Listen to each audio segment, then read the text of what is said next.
Welcome to day 2 of the reading of A More Perfect Union. That summer in Philadelphia, it was so hot. Most of them were tired. And so some of them took a short vacation. They saw the sights of the city. They enjoyed everything around them. They borrowed books from Benjamin Franklin that he had written years before. But there was a small group of people that didn't want to take a vacation. They gathered together and they wanted to talk about the Constitution and the first draft, the first writing. And there were 55 of them that got together. How many of them were there? 55. That's important to remember, okay? And they looked at the document. On August the 6th, each of the delegates began to examine the draft of the new Constitution. But they couldn't agree with it. They argued about it, they debated, but finally they came up with a solution. And remember, they disagreed to agree. They found a way to make everything work. There was another committee that was known as the Committee of Style and Arrangement. And they went to work, and its members, they rewrote the final draft, making sure that every word was just right. Making sure that every word was just right.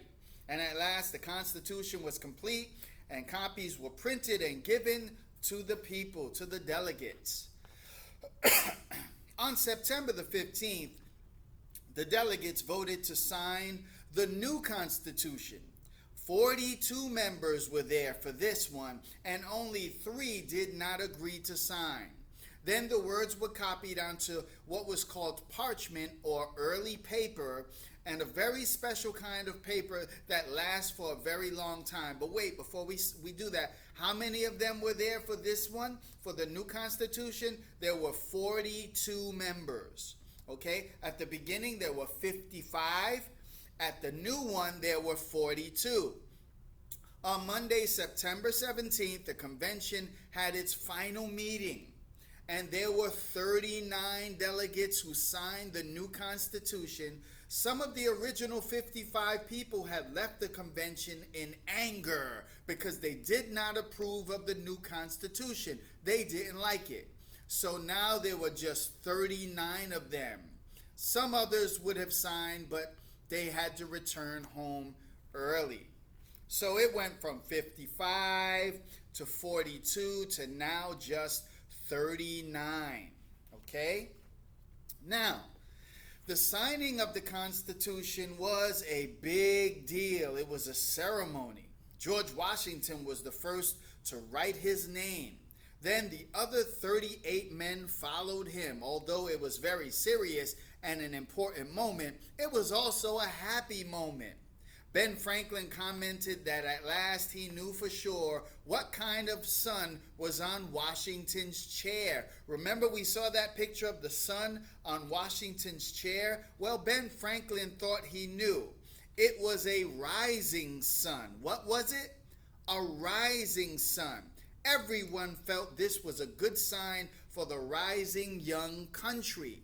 Now, all the men were anxious to get home, and many had not seen their family for months.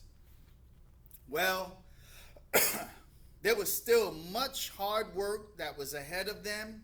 The Constitution had to be approved. People had to say yes to it. And each state, before it became a law, okay, the delegates had to convince the people in their home states to vote for the new Constitution.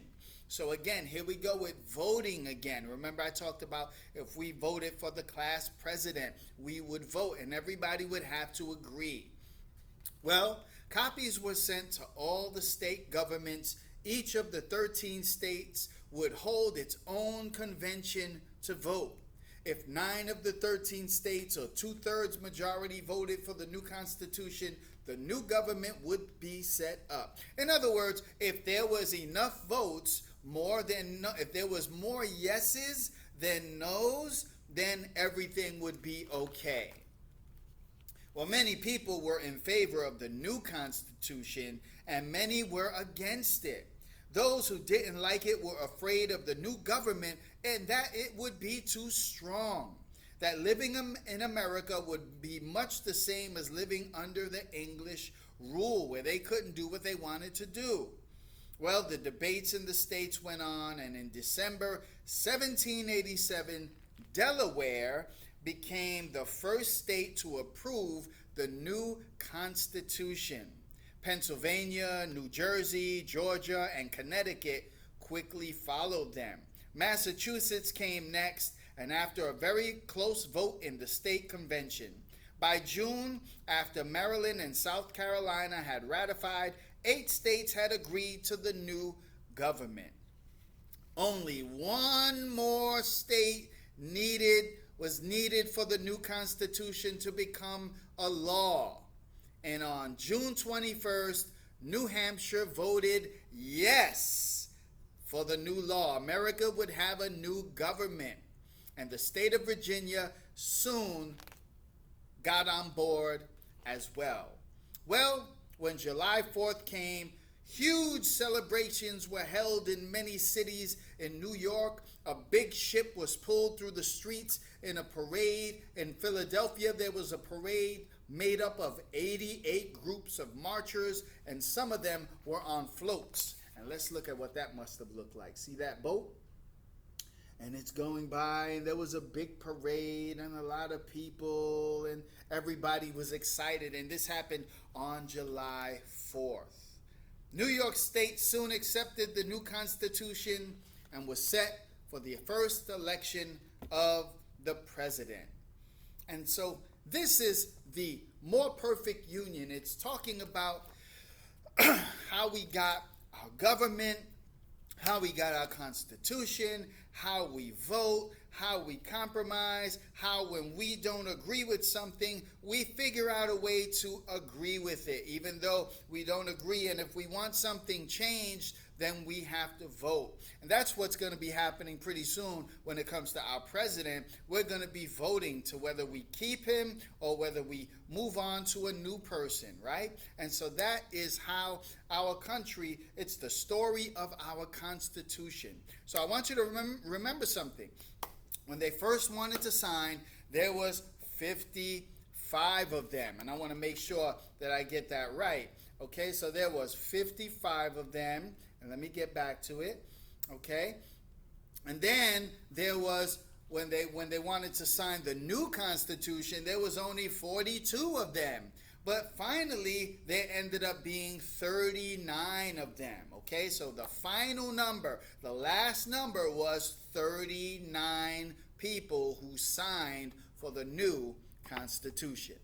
All right, so this is important stuff, guys. This shows us how we do what we do. We just can't walk around and not have any kind of laws or ways that we live. We have to have these laws so that it can help us to live better lives, okay? And we have laws here at school. They're called rules, and I have some laws in my classroom. They're called rules, and so I'm looking at them right now. And the first rule is follow directions. And the second rule is keep your hands, your feet, and objects to yourself. The third rule is be in your seat when the bell rings. The fourth rule is use kind, positive words. These are rules to help us to be able to have a classroom that we can learn in. If we didn't have any rules, everybody would be everywhere doing anything they wanted to do, and nobody would get any work done. So rules are good. And this showed us how we came up with our first set of laws or rules. And it's a good thing. All right? I will talk to you later. Get your work done. Remember those assignments. And you have a great rest of your day. God bless America.